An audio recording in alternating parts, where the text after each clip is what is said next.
Today we're going to continue drawing our Mona Lisa project. So today you're actually going to get your cutout of Mona Lisa. So you need to decide what size is going to work best for your plan. I have a few different options for you, but I think today I'm going to go with the small one. Now you have to look really close to see where the actual outline of Mona Lisa is so that you don't cut off any parts of her on accident. So I already cut her out very carefully, and I'll just recycle this piece. Now, when you get your paper, it's a good idea not to glue Mona Lisa down right away because you're going to have to kind of move her around and figure out what's going to work best with your design. So my plan is to put Mona Lisa in a surprise party for her because that would probably make her smile.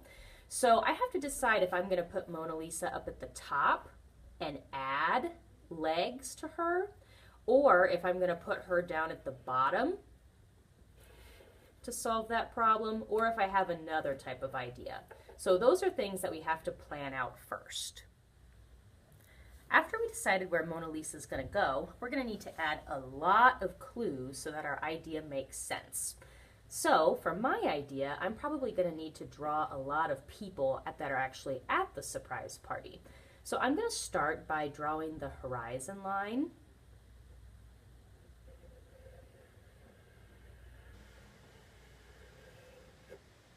This is where the ground meets the sky. After that, I'm going to start drawing some people. People are kind of a tricky thing to draw, but whenever you use simple shapes, it makes it a lot easier. Like I usually draw sort of an oval for a head. And then I draw two lines for the neck. And then I do a larger oval for the body. You might notice I'm drawing that lightly because I'm planning to add some clothes on it. And then I can do some rectangles for the legs. And then I usually just do ovals for the feet. Now there's lots of ways that you can draw people, but this is just a way that I usually use that I think works pretty well for lots of different ideas. Now let's see, my person at the surprise party is going to need also, I think I'm going to have this person holding a present.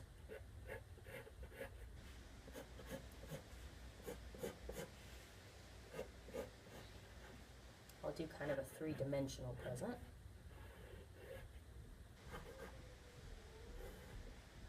And then the arm can be holding it like this.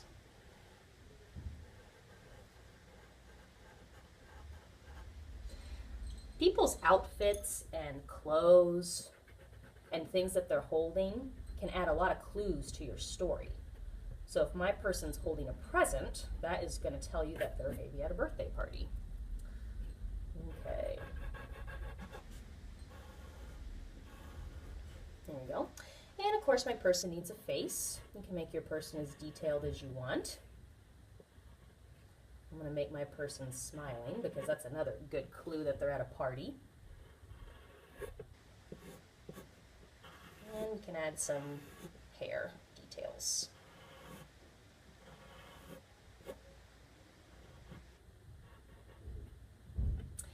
Now you can actually make your person's clothes a little bit fancier. Now that I have my basic shapes, I might add my person like a t-shirt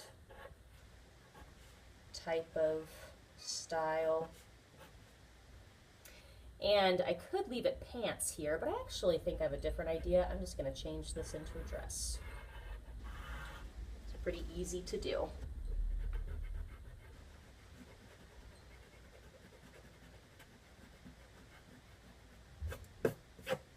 Now I'm going to keep on going and add lots of details to my picture. I can even add details to Mona. I think Mona looks more festive with a party hat. That's another clue that she's at a party. Lots and lots and lots of clues for this project. When you're all done drawing, you can do Sharpie outline.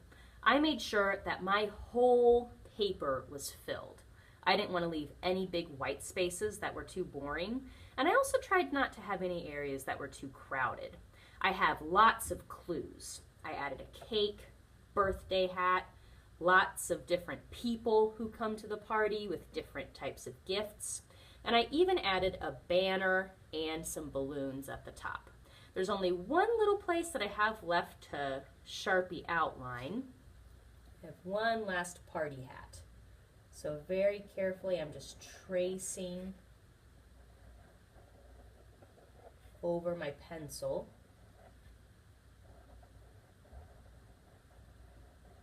To make it all stand out.